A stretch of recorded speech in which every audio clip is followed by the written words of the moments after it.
तैत्तिरीय उपनिषद पढ़ चुके थे, तैत्तिरीय उपनिषद की शिक्षावल्ली भी पूरा कर चुके थे।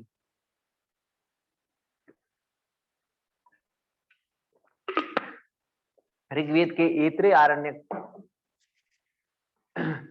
में से ऐत्रेय उपनिषद लिया गया है। महत्वपूर्ण चीजें, ब्रह्म के 3 निवास स्थान, मानव शरीर में ब्रह्म के 3 स्थान, तत्पश्चात महावाक्य प्रज्ञानम ब्रह्म, पुनर्जन्म, 3 जन्म, आत्मा का स्वरूप, आत्मा और परमात्मा। तो जीवात्मा और परमात्मा के रूप में 2 भेद।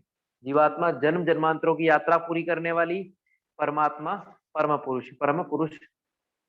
ठीक है। फिर सृष्टि उत्पत्ति का सिद्धांत, जो एक और महत्वपूर्ण, वामदेव ऋषि, मैंने कल बोला था, आज आप लिख लें इसको, वामदेव ऋषि जिन्होंने गर्भ में ही संपूर्ण ज्ञान प्राप्त कर लिया था, गर्भ में ही, और जो भी पूर्व जन्मों का ज्ञान था सब उन्होंने गर्भ में, और इस बार उन्होंने ईश्वर से प्रार्थना की, अब मुझे इस जेल में नहीं आना पड़े, मुझे मुक्ति मिले, ऐसी प्रार्थना के साथ ये उपनिषद है। तो ये ऐत्रेय उपनिषद। तत्पश्चात तैत्तिरीय उपनिषद, तैत्तिरीय आरण्यक से लिया गया है, तैत्तिरीय आरण्यक से 7वां 8वां 9वां अध्याय। तो 3 इसमें वल्ली है, शिक्षावल्ली, ब्रह्मानंद वल्ली और भृगुवल्ली, शिक्षा का स्वरूप का वर्णन है। शिक्षावल्ली में शिक्षा के स्वरूप का वर्णन है।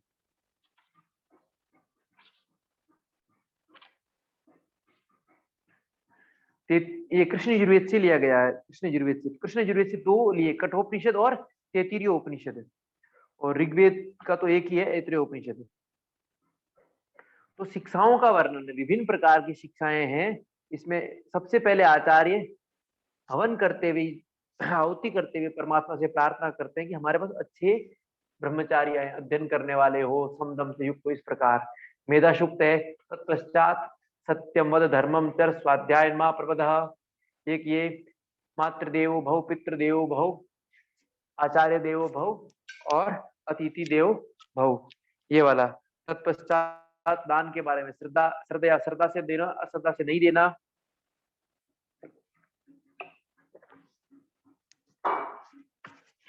लज्जा से देना, भय से देना, लेकिन देना। तो दान का वर्णन है। ठीक है। और यही आदेश है, यही उपदेश है, यही वेद की आज्ञा है। तत्पश्चात हमने पंचकोश आरंभ किए थे, पंचकोश आरंभ। तो पंचकोश 5 शरीर, ये पंचकोश ब्रह्मानंद वल्ली में, कौन सी वल्ली में है? ब्रह्मानंद वल्ली में। तो तैत्तिरीय उपनिषद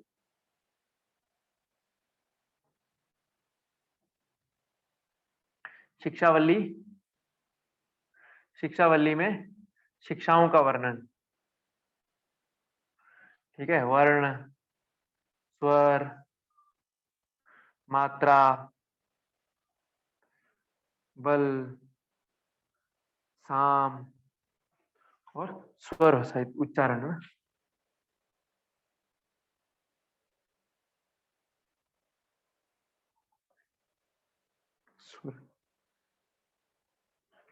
वर्ण, स्वर, मात्रा, बल, साम और संधि, ये 6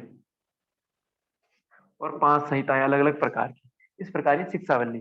दूसरी ब्रह्मानंद वल्ली, ब्रह्म आनंद, क्योंकि ब्रह्म और आत्मा क्या आनंद स्वरूप है, इस ब्रह्म का ज्ञान हो, ब्रह्म का आनंद प्राप्त हो, इसलिए इसका नाम ब्रह्मानंद है। क्या है? ब्रह्मानंद। इसके अंतर्गत पंचकोश, पंच शरीर का वर्णन है। पंचकोश या पंच शरीर, अन्नमय शरीर, प्राणमय शरीर, मनोमय शरीर, विज्ञानमय शरीर और आनंदमय शरीर, आनंदमय शरीर। ये पंचकोश हम पूछे, प्रत्येक के भीतर ये शरीर स्थित है, हम कल देख चुके थे।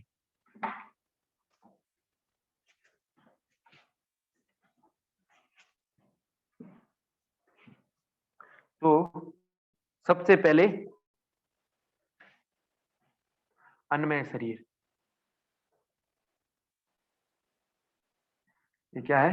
अन्नमय शरीर। अन्नमय शरीर, अन्नमय कोश।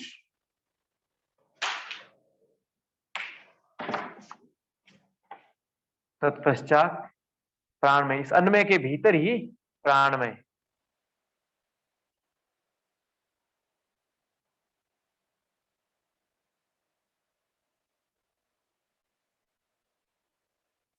प्राणमय शरीर। अब इसी के भीतर मनोमय, इसी के भीतर मनोमय।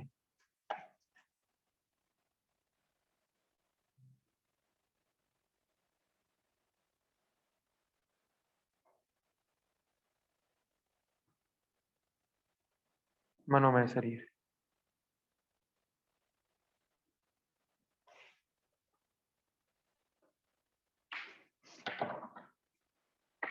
इसी के भीतर, इसी के स्वरूप का विज्ञानमय शरीर।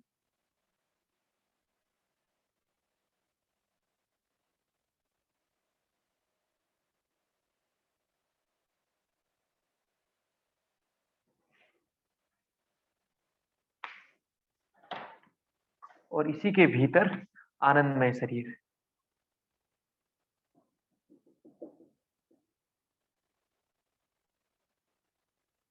आनंदमय शरीर। ये 5 शरीर, 5 कोष। तो इसी के ये भीतर है, भीतर अन्नमय शरीर। जो स्थूल शरीर है, जो अन्न रसमय है, जो अन्न और रस से बना है वह। तो उपनिषद कहता है अन्नात् पुरुष, अन्न ही पुरुष है।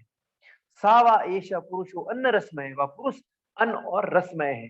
अन्न और रस से पोषण होने के कारण वह अन्नमय शरीर है। तो जैसा अन्न वैसा जीवन। अन्न से ही पुरुष वृद्धि को प्राप्त हुआ। उपनिषद कहता है अन्न से ही पुरुष वृद्धि को, जितना शरीर बढ़ रहा है अन्न खाने से ही बढ़ रहा है, अन्न से प्राण और इसी प्रकार बढ़े हुई। तो प्रजा की उत्पत्ति भी अन्न से ही हुई है। पुरुष निश्चय ही उस अन्न के रस स्वरूप में है, क्योंकि अन्न के रस से रक्त बनता है और उसी से जीवन का पोषण होता है। तो निश्चय ही अन्न के रस स्वरूप में सभी प्राणी अन्न से ही उत्पन्न होते हैं। अन्नात्, सभी प्राणी अन्न से ही उत्पन्न होते हैं और अन्न से ही जीवित रहते हैं और अंत में अन्न में ही विलुप्त हो जाते हैं, अन्न में ही विलीन हो जाते हैं। अन्न ही सभी तत्वों में श्रेष्ठ है, इसलिए अन्न को सर्व औषधि कहते हैं। तैत्तिरीय उपनिषद अन्न को क्या कहते हैं? सर्व औषधि, क्योंकि अन्न से ही सब कुछ हो रहा है, उत्पन्न विलीन जीवन सब अन्न से, इसलिए अन्न को क्या कहते हैं? सर्व औषधि। इस अन्न रसमय शरीर के भीतर प्राण रूप आत्मा पूर्ण रूप से व्याप्त है। जो अन्न रूपी ब्रह्म की उपासना करते हैं वे पुरुष संपूर्ण अन्न को प्राप्त करते हैं। जो अन्न रूपी, जो अन्न रूपी ब्रह्म का, तो ये ब्रह्म का स्वरूप क्या? अन्न रूपी है।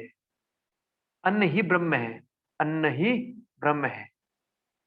इस रूप में जो ब्रह्म की उपासना करता है वो अन्न को प्राप्त होता है, अन्न को प्राप्त होता है। इस अन्नमय का सिर सिर है, बायां हाथ दायां हाथ बायां हाथ, इस प्रकार ये पूरा शरीर इस प्रकार तो अन्न रसमय। तो अन्न ही ब्रह्म है। अन्नम ब्रह्मेति ये जाना, आगे भृगुवल्ली में पढ़ेंगे। तो ये अन्न ही ब्रह्म है और ये अन्न ही सर्व औषधि है। अन्न ही सभी प्रकार की औषधि है, सर्व औषधि है,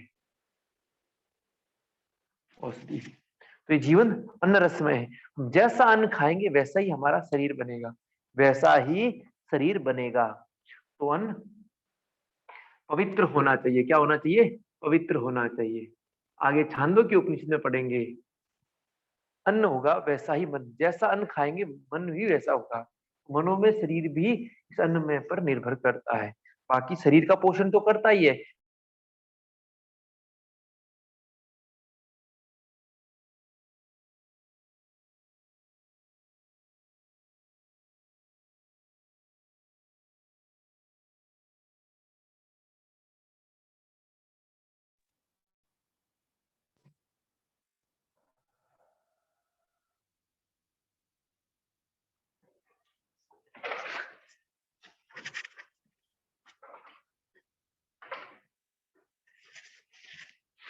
ठीक है, तो ये अन्नमय शरीर। फिर दूसरा प्राणमय शरीर। प्राणो ही भूतानाम आयु, प्राण ही भूतों की आयु है, ये प्राण ही आयु है। तो ये अन्न में ये क्या था, हमारा शरीर था, अन्न में शरीर था, और ये प्राण है, ये आयु है। ये क्या है, आयु। जितने प्राण उतनी आयु, उतने आयु, प्राण आयु सह, प्राण ही आयु है, जैसा प्राण वैसी आयु, जैसा प्राण। इसलिए प्राणायाम के माध्यम से प्राण को सशक्त बनाया जाता है, तो आयु भी अच्छी बन जाएगी, अच्छी बन जाएगी, वृद्धि को भी।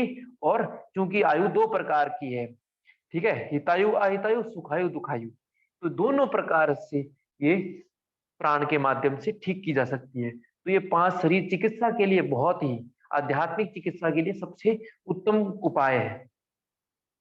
सबसे पहले अन्न में शरीर, इस शरीर की शुद्धि अन्न के द्वारा, पवित्र अन्न, अच्छा अन्न, तो अन्न में शुद्धि। दूसरा प्राण, प्राण के द्वारा, तो ये क्या, आयु है।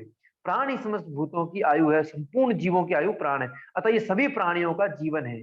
और ये अन्नमय शरीर की अंतरात्मा है, ये प्राणमय अन्नमय शरीर की अंतरात्मा है, तो अन्नमय के भीतर ही रहती है, अन्नमय के भीतर ही रहती है।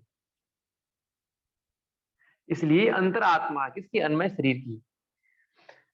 जो प्राण रूपी ब्रह्म की उपासना करते हैं वे पुरुष दीर्घ आयु को तो प्राण रूपी ब्रह्म की, यहाँ ब्रह्म क्या हो गया, प्राण, वहां ब्रह्म क्या था, अन्न, यहाँ प्राण। इस रूप में जो ब्रह्म की उपासना करते हैं वे दीर्घ आयु को प्राप्त होते हैं, दीर्घ आयु को प्राप्त होते हैं। किसको, दीर्घ आयु को। तत्पर कहते हैं उस प्राणमय शरीर का प्राण ही सिर है, इस प्राणमय शरीर का प्राणी, अन्य शरीर का सिर यही है, राइट हैंड लेफ्ट हैंड यही है, तो उसको मैंने बताया नहीं, अब सारा का सारा स्मरण रखना। तो प्राण में शरीर का प्राण ही सिर है, प्राण क्या है, यहाँ सिर है। तो यहाँ एक पक्षी टाइप का वर्णन करके बताया गया है, ठीक है, पक्षी के रूप में। व्यान दाया पंख है, प्राण सिर है, जो व्यान है संपूर्ण नाड़ियों, वो क्या है, दाया पंख है। अपान बाया पंख है, अपान क्या है, बाया पंख है। आकाश मध्य भाग है, समान आकाश इसलिए मध्य भाग है।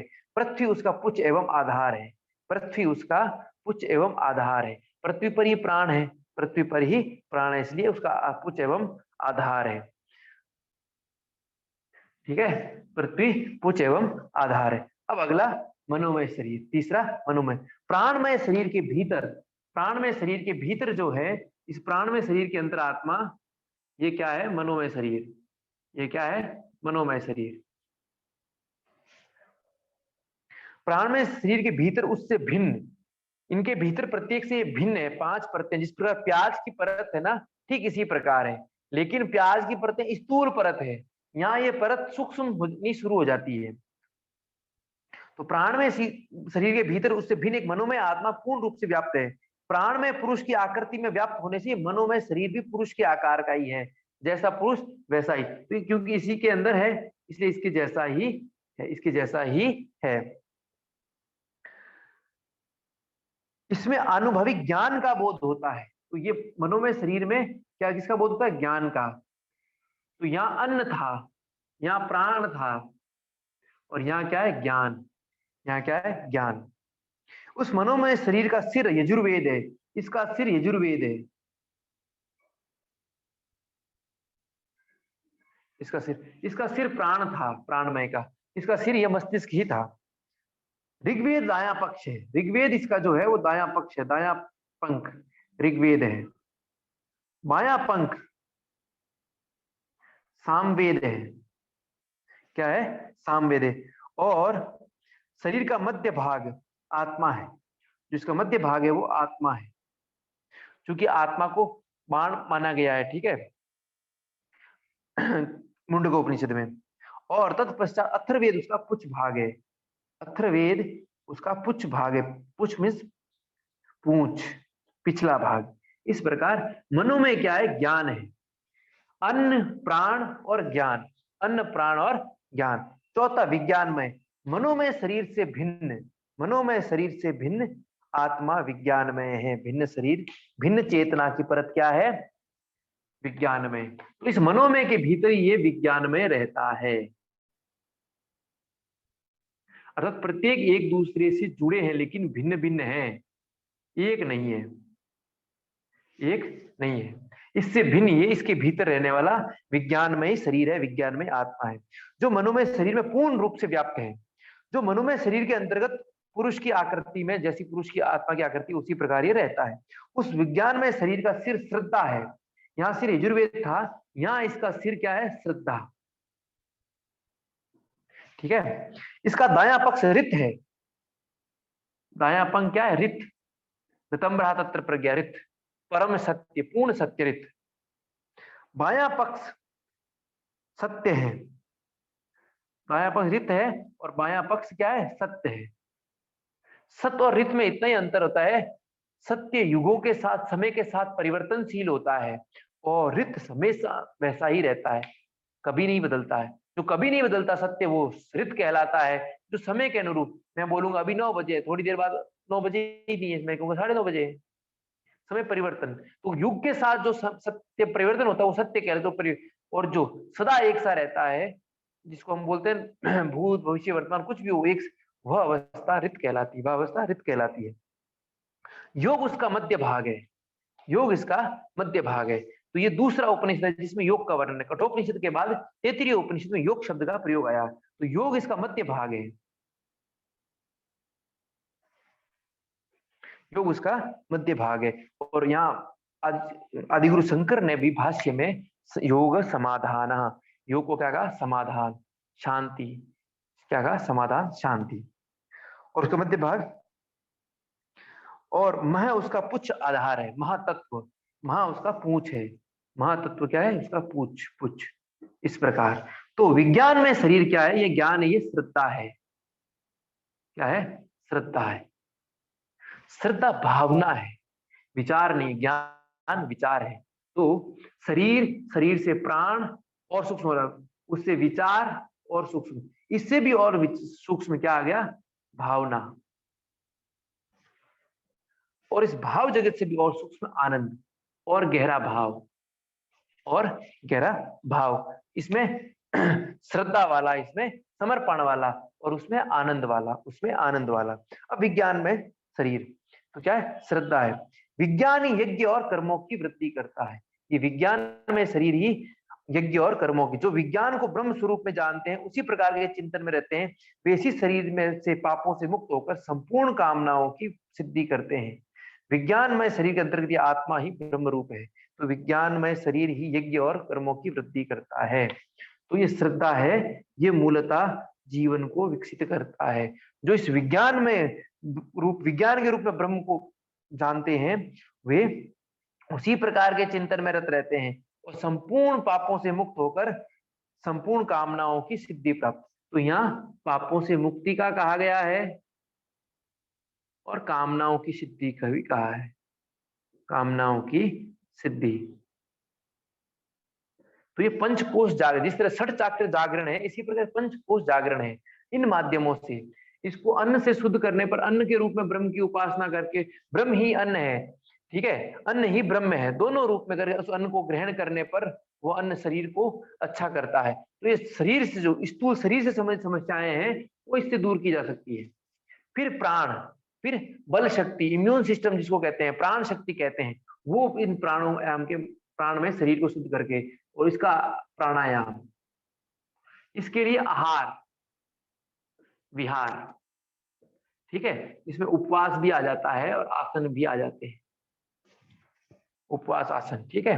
अन्न तो अच्छा करने, आहार विहार उपवास आसन, ये अन्न में शरीर को शुद्ध करने के लिए, उन्नत करने के लिए। प्राणायाम प्राण में शरीर को उन्नत करने के लिए। मनो में शरीर के लिए ज्ञान अर्थात स्वाध्याय,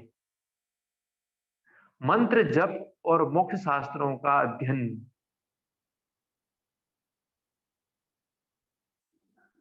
का अध्ययन। विज्ञान में के लिए समर्पण, ईश्वर प्रणिधान, ईश्वर प्रणिधान, समर्पण। अब अंतिम अगला शरीर है आनंदमय शरीर, जो इस विज्ञान में के भीतर ही रहता है। क्या कहते हैं उपनिषदकार? विज्ञान में आत्मा से भिन्न उसके अंतर्गत आनंदमय आत्मा पूर्णतः व्याप्त है। वह उस विज्ञान में पुरुष शरीर में व्याप्त होने से पुरुष आकृति का ही है। प्रेम उस आनंदमय शरीर का सिर है। इस आनंदमय शरीर का सिर क्या है? प्रेम। क्या है? प्रेम सिर है। और प्रमोद और आमोद, प्रमोद बायां पंख है, आनंद मोद दाया पंख है, प्रमोद बायां, तो मोद दाया पंख, प्रमोद बायां, मोदिनी आनंद, प्रमोदिनी मनोरंजन, और आनंद उसका मध्य भाग है, ब्रह्म ही उसका पूंछ है। आनंद उसका मध्य भाग है और स्वयं ब्रह्म उसका पूंछ है। मतलब आनंद में कहाँ टिका हुआ है, उसका मूल क्या है, स्वयं ब्रह्म, स्वयं ब्रह्म। तो ये आनंद में शरीर, इसमें ये क्या है, ये प्रेम है, ये प्रेम है, ये प्रेम है। इसीलिए उपनिषद कहता है रसो वैश्य है, प्रेम ही परमेश्वर है, प्रेम ही परमेश्वर है। तो प्रेम सिर है, मोद प्रसन्नता, मोद यानी प्रसन्नता, दाया पंख है प्रमोद, बाया मनोरंजन, बाया पंख है आनंद, मध्य भाग है शरीर, और ब्रह्म उसका आधार है। तो इस प्रेम का, मोद का, प्रमोद का, आनंद का मूल आधार क्या है, ब्रह्म ही है, ब्रह्म ही है। जो ब्रह्म को सत्य स्वीकार करता है उसे विद्वत जन संत समझते हैं, और जो ब्रह्म को सत्य नहीं मानता वह स्वयं ही असत्य हो जाता है, स्वयं ही असत्य हो जाता है। तो यहाँ ब्रह्म ही उसका पुच्छ एवं आधार है। तो यहाँ प्रेम रूप में ब्रह्म की उपासना, प्रेम ही ब्रह्म की, यहाँ श्रद्धा ही ब्रह्म है, यहाँ ज्ञान ही ब्रह्म है, यहाँ प्राण ही ब्रह्म है, यहाँ अन्न ही ब्रह्म है। तो ये 5 ब्रह्म हो गए। पांचों को ब्रह्म रूप में जानकर उपासना करने से पांचों को शुद्ध हो जाते हैं, तो साधक परमात्मा को प्राप्त कर लेता है, परमेश्वर को प्राप्त कर लेता है। अन्न को ब्रह्म रूप में, प्राण को ब्रह्म रूप में, ज्ञान को ब्रह्म रूप में, श्रद्धा को ब्रह्म रूप में, और प्रेम को ब्रह्म रूप में जानने से, ज्ञान रखने से, उपासना करने से संपूर्ण कोषों की, शरीरों की शुद्धि हो जाती है। जीवात्मा के 5 शरीरों का वर्णन पंच कोष रूप में यहाँ वर्णन किया गया है। ठीक है, ये अन्नमय शरीर अन्न से पुष्ट होता है। उपनिषद कहता है अन्न से ही अन्नमय शरीर पुष्ट होता है। जिसको भी अन्नमय शरीर पुष्ट करना, अन्न का प्रयोग करें, विभिन्न प्रकार का जो अन्न शरीर के लिए ठीक अन्न। प्राण में शरीर मनुष्य की आयु प्राण से पुष्ट होता है, प्राण से पुष्ट होता है।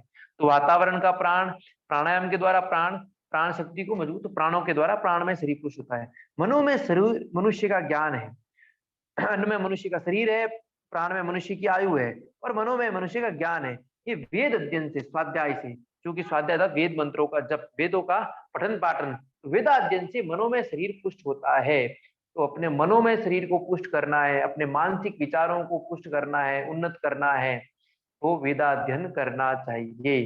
जो उपनिषद अध्ययन कर रहे हैं वेद अध्ययन के अंतर्गत ही आता है। विज्ञान में शरीर मनुष्य की आत्मा है, मनुष्य की आत्मा, ज्ञान, ज्ञान से क्या है, आत्मा। श्रद्धा रित सत एवं योग से पुष्ट होता है, श्रद्धा रित सत एवं योग से, योग आसन नहीं, योग अर्थात परमात्मा से, अर्थात स्वयं की आत्मा के साथ एकाकार, समाधान, शांति, भीतर शांति, भीतर शांति, तो योग, इनसे ये विज्ञान में शरीर पुष्ट होता है। आनंद में शरीर स्वयं ब्रह्म है, और ये आनंद से ही, प्रेम से ही पुष्ट होता है, प्रेम से ही पुष्ट होता है। इसीलिए कहा गया रसो वही स, प्रेम ही परमेश्वर है, प्रेम ही परमेश्वर। इस प्रकार ये पंचकोश है। अन्न से पुष्ट होता है, प्राण से पुष्ट होता है, ज्ञान से पुष्ट होता है, वेदाध्ययन से पुष्ट होता है। तत्पश्चात विज्ञान में शरीर इससे पुष्ट होता है, श्रद्धा रित सत योग से, और ये आनंद से पुष्ट होता है, ये आनंद से पुष्ट होता है। इस प्रकार ये पंचकोश अपना पूर्ण हुआ, पंच शरीर पूर्ण हुआ।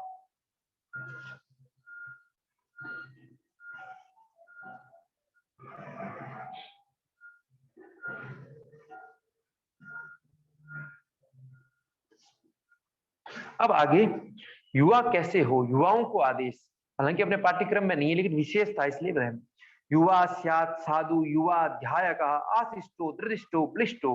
हम युवा लोग कैसे हो, इसके लिए उपनिषद आदेश करता है हमें। युवा सदाचारी हो, युवा वेदों के अध्ययन से युक्त हो अर्थात ज्ञानवान हो, युवा सुदृढ़ अंगों वाला हो, बलिष्ठ हो, व्यवहार कुशल हो। तो 5 गुण हम लोगों के लिए उपनिषद आदेश करता है कि हमें ऐसा तो बनना ही बनना है। सदाचारी, सत्य का आचरण करने वाले, वेदों के अध्ययन से युक्त, तो ज्ञानवान हो, सुदृढ़ अंग सुदृढ़ होने चाहिए, मजबूत होने चाहिए, व्यायाम योग इत्यादि आसनों का अभ्यास, योग व्यायाम को अभ्यास करना चाहिए, बलिष्ठ हो, बलवान हो, और व्यवहार कुशल हो, उत्तम गुणवत्ता का व्यवहार हो। ठीक है, जो श्रोत्रिय मनुष्य को आनंद की कामना भी नहीं करता, उसे वह आनंद सहज ही प्राप्त होता है। जो आनंद है परमात्मा का आनंद रूप, जो आनंद की भोग की कामना नहीं करता है उसे सहज ही प्राप्त हो जाता है।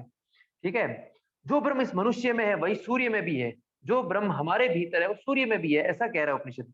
जो साधक इस रहस्य को जान लेता है वह इस लोक से जाते हुए अन्न में आत्मा को प्राप्त कर लेता है, और वह इस प्राण में, मनो में, विज्ञान में और आनंद में आत्मा को भी प्राप्त कर लेता है। जो ये देखता है, अनुभव करता है कि जो ब्रह्म इस शरीर में है वो सूर्य में भी है, अर्थात वो सब पांचों ज्ञान शरीरों को जान लेता है, ज्ञान प्राप्त कर लेता है। अब भृगुवल्ली, अब अंतिम वल्ली भृगुवल्ली।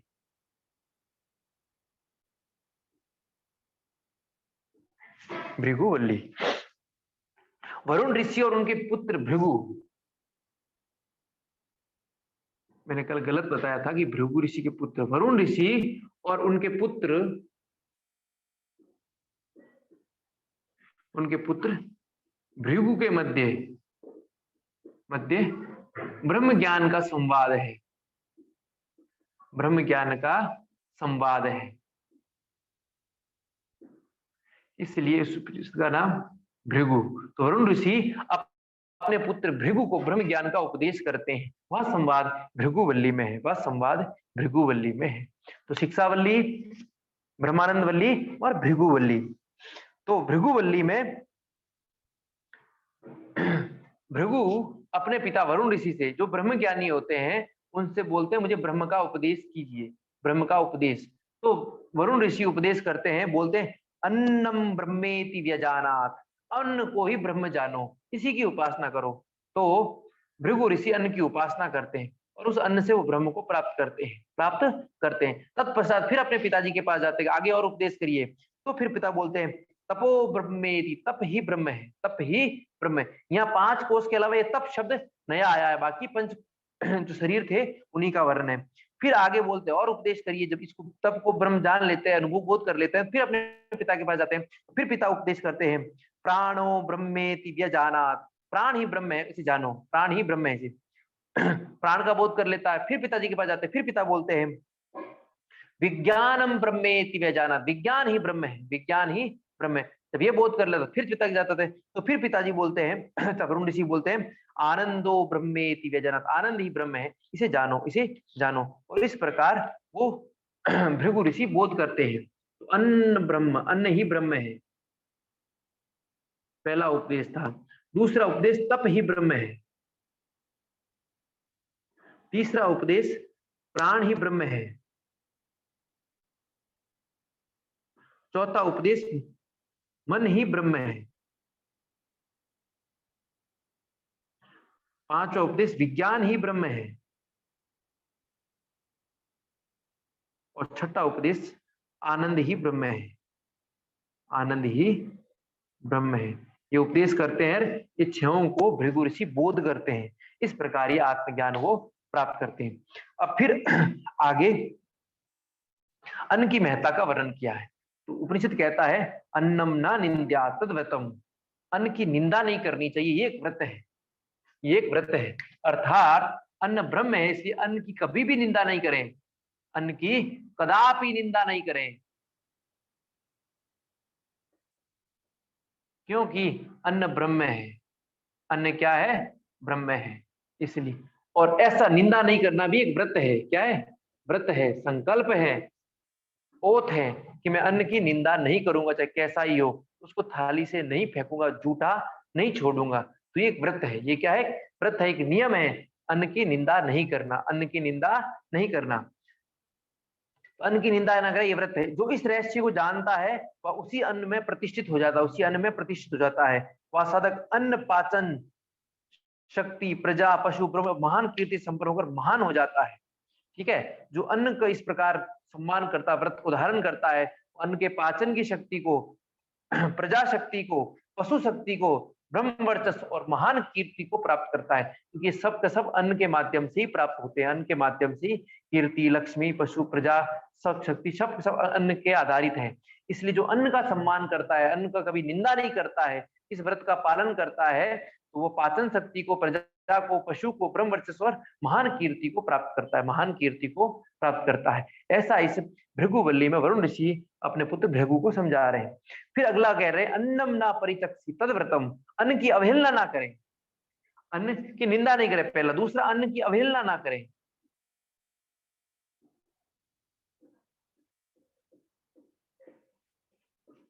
असम्मान ना करें।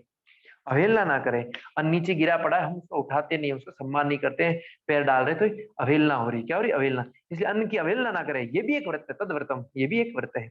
अन्नम बहु कुर्वीत तदव्रतम, अन्न को बढ़ाएं अर्थात अन्न उगाएं, भूमि को जोतें, भूमि को जोतें, ये भी एक व्रत है, ये भी एक व्रत है। ना कंचन वसतौ प्रत्याचक्ष तद्व्रतम, घर में आए हुए अतिथि को प्रतिकूल उत्तर न दे। कोई भी घर में अतिथि आया है उसको भूखा ना भेजे, उसे प्रतिकूल उत्तर, कोई भिक्षा मांगे, कोई किसी के लिए आया उसको प्रतिकूल उत्तर ना दे, ये भी एक व्रत है। अतिथि का उत्तम सत्कार करना चाहिए, उत्तम सत्कार करना चाहिए, ये भी एक व्रत है, ये भी एक व्रत है। इस प्रकार इसमें भृगुवल्ली में अन्न की महत्ता का वर्णन किया है। अब इसमें अंत में आनंद का वर्णन करते, विभिन्न प्रकार का आनंद, आनंद का वर्णन करते हुए उपनिषद कहता है और परमात्मा की विभूति का वर्णन, विभूतियों का वर्णन।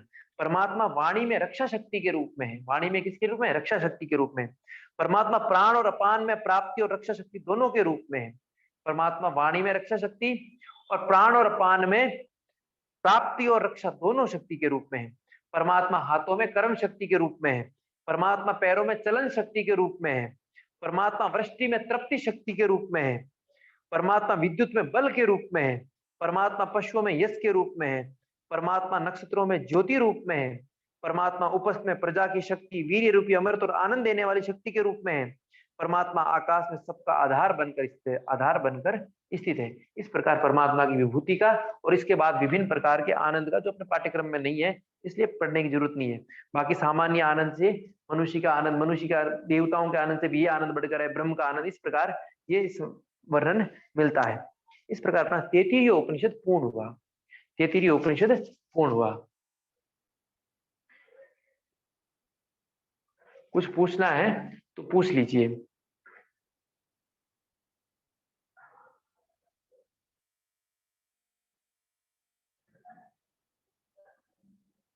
मैंने अनम्यूट कर दिया है, पूछ सकते हैं।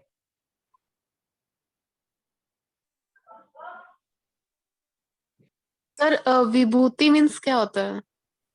मैं रिकॉर्डिंग खत्म कर दूं क्या? नहीं, मैं वापस शुरू कर रहा हूँ थोड़ी देर, रिकॉर्डिंग खत्म मत करिए। अच्छा, 2-3 मिनट ऐसे ही चलेगा, ठीक है।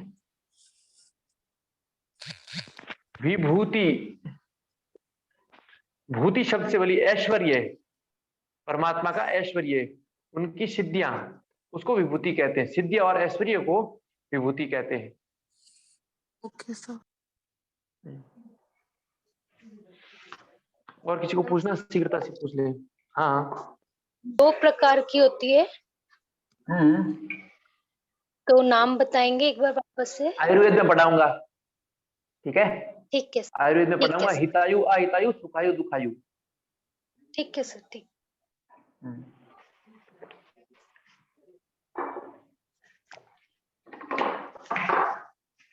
और कुछ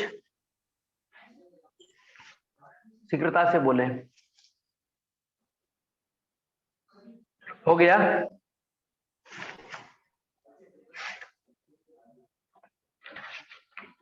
आगे चलें? ठीक है।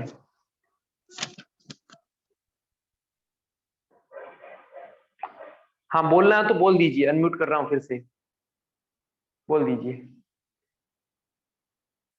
अनामिका जी, आप कुछ बोलना चाह रहे थे? ठीक, ओ शुरू करते। छांदोग्य उपनिषद शुरू कर रहे हैं। छांदोग्य उपनिषद।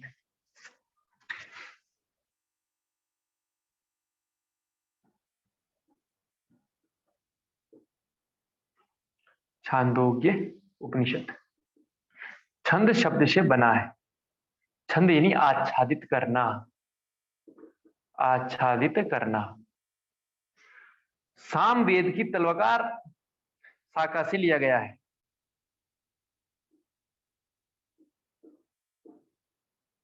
तलवकार शाखा से लिया गया है। छांदोग्य ब्राह्मण का ही एक भाग है। छांदोग्य ब्राह्मण का ही एक भाग है। छांदोग्य ब्राह्मण का अंश ही क्या है? छांदोग्य उपनिषद है। क्या है? छांदोग्य उपनिषद है। छांदोग्य ब्राह्मण में 10 अध्याय है, उनमें से अंतिम 8 छांदोग्य उपनिषद है। तो छांदोग्य ब्राह्मण में कितने 10 अध्याय है, उसमें से अंतिम 8 क्या है, छांदोग्य उपनिषद है, छांदोग्य उपनिषद है।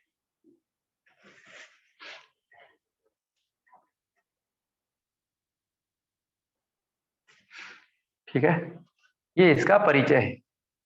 8 अध्याय ये समझ सकते हो, ब्राह्मण का तो ब्राह्मण बड़ा ग्रंथ होता है, तो ये उपनिषद भी बहुत बड़ा ग्रंथ है, बहुत बड़ा उपनिषद है। 8 अध्याय है। इस उपनिषद में जो सबसे महत्वपूर्ण है वो है ओम की उपासना का वर्णन,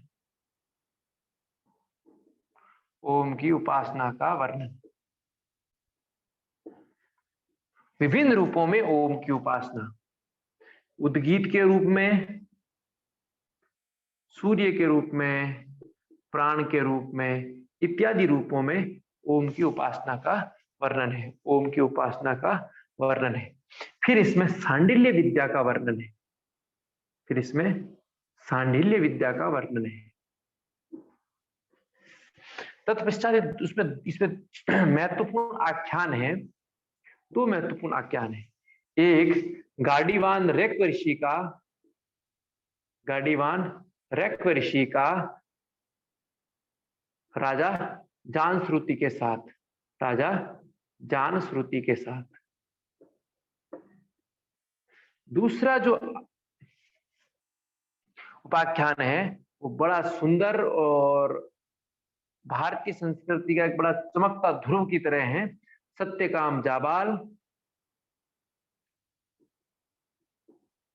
और ऋषि गौतम, महर्षि गौतम। मूलतः सत्यकाम जाबाल पर आधारित है और गाडीवान ऋषि पर आधारित है। जिस तरह यम नचिकेता का संवाद किस पे आधारित था, नचिकेता पर आधारित था। तो इस प्रकार ये उपाख्यान है। तो ये तो बहुत ही महत्वपूर्ण उपाख्यान है और उद्गीत तथा ओम की उपासना का वर्णन है और सांडिल्य विद्या का वर्णन है। इस प्रकार एक छांदोग्य उपनिषद है, छांदोग्य उपनिषद है।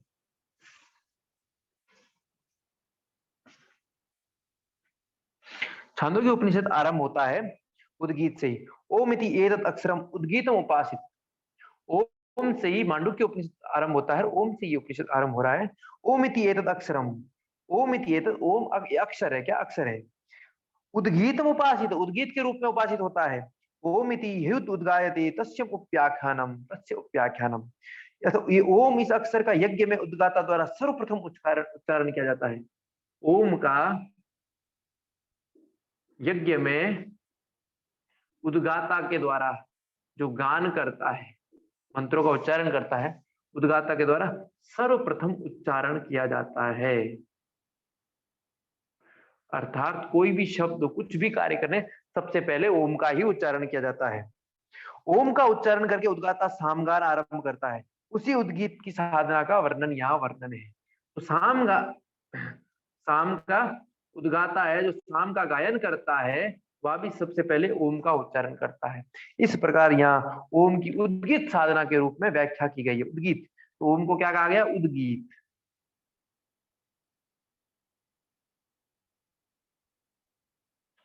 यहाँ उद्गीत के रूप में, और उसी के रूप में यह वर्णन है। तो ओम अक्षर ही उद्गीत है, ये ओम ही उद्गीत है। ये परब्रह्म परमात्मा का आश्रय है, अर्थात परब्रह्म परमात्मा है, जो महर्षि पतंजलि ने ईश्वर कहा, अर्थात उनका संबोधन है। परमात्मा का संबोधन क्या है, ओम। तस्य वाचकः ईश्वरः, उसी को दूसरी भाषा में कहा है। उस परमात्मा के रूप में ओम की उपासना करनी चाहिए। ये जो ओम है परमात्मा है, उद्गीत है, जो ओम स्वरूप में उद्गीत द्वारा परमात्मा की उपासना करनी ही चाहिए। ओम रूप में परमात्मा की उद्गीत रूप में उपासना कर, किस रूप में, उद्गीत।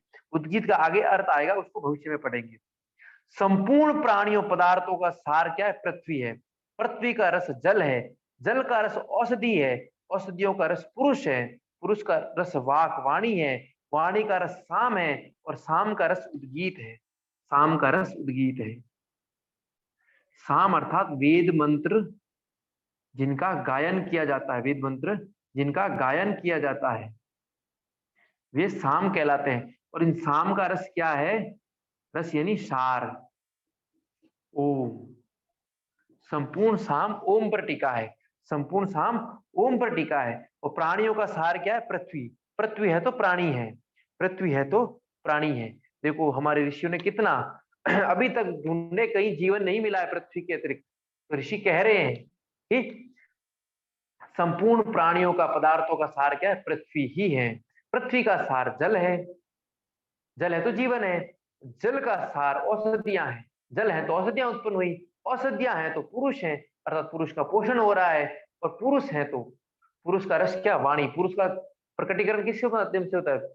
वाणी के माध्यम से ही प्रकटीकरण होता है। यदि वाणी नहीं होती तो प्रकटीकरण ही नहीं होता, संबोधन कर नहीं कर सकता, तो व्यापार फैलता ही नहीं इतना सारा। और वाणी का रस साम है। वाणी का सार क्या है? साम, मंत्रों का गायन उच्चारण। और मंत्रों का सार, साम का गायन, गायन का सार क्या है? ओम है। ओम, इस प्रकार उपनिषद कहता है। ओम सभी रसों में सर्वोत्तम रस है।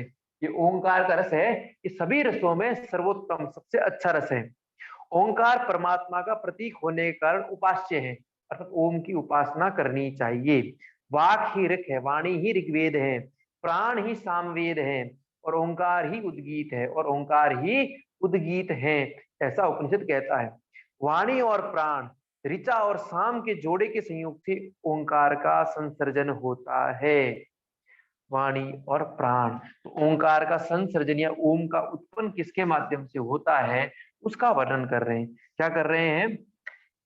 वाणी के साथ जब प्राण मिलता है तब ओम का संसर्जन होता है। ऋग के साथ, ऋग्वेद के साथ जब साम का मिलन होता है तब भी ओम का संसर्जन होता है, ओम का ध्वनि उत्पन्न होती है, परमात्मा की उपासना का ध्वनि उत्पन्न होती है। ऋचा और साम, वाणी और प्राण के जोड़े के संयोग से ओंकार उत्पन्न होता है। ऋक यानी ऋचाएं। जो विद्वान उद्गीत रूप में ओंकार की उपासना करता है वह संपूर्ण कामनाओं की पूर्ति कर लेता है। जो उद्गीत रूप में, संपूर्ण कामना विज्ञान में शरीर का भी आया था, ध्यान रख लेना, विज्ञान में शरीर की उपासना संपूर्ण कामनाएं को पूर्ति। इसी प्रकार उद्गीत रूप में जो ओम की उपासना करता है वह भी संपूर्ण कामनाओं को प्राप्त कर लेता है, संपूर्ण कामनाओं को प्राप्त कर लेता है।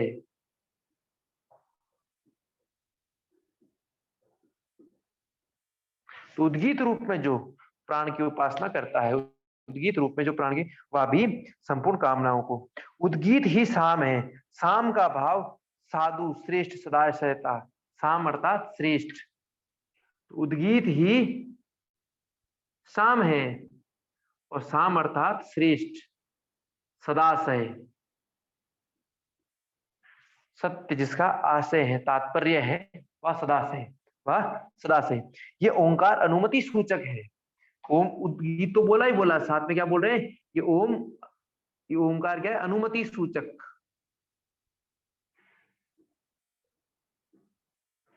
आचार्य को पूछा, बाहर जाए ओ, जाओ, घर जाए ओ, तो अनुमति सूचक, जो अनुमति प्रदान करता है। ये अनुमति ही समृद्धि पद है, ये अनुमति ही समृद्धि पद है।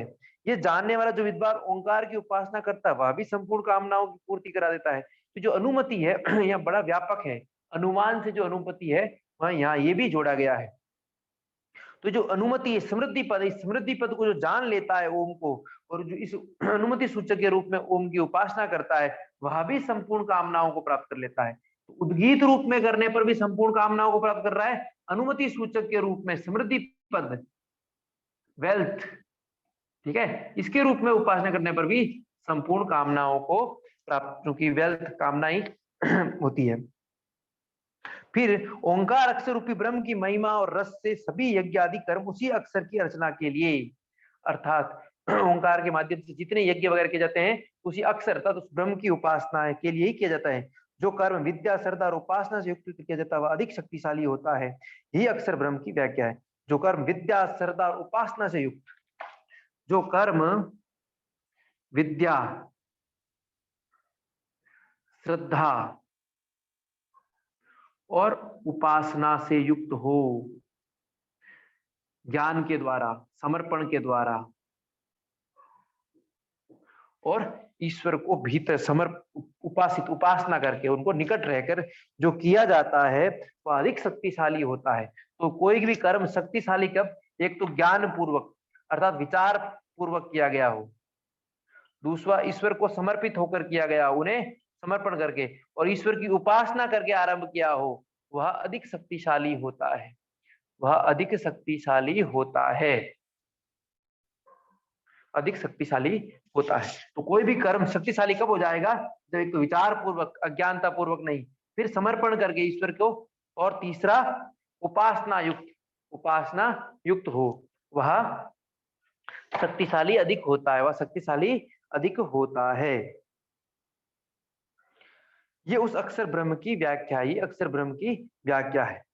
अब जो ओम की उपासना करता है उसके साथ कोई बुरा व्यवहार करता है, उसका क्या होता है, आगे उपनिषद कहता है, एवं इतास्मान माखृत्वा विध्वं सत एवं हेव स विध्वं सतेया एवं विधि पापम कामयते यश्चेनम विधादि येषोक्षमाणः।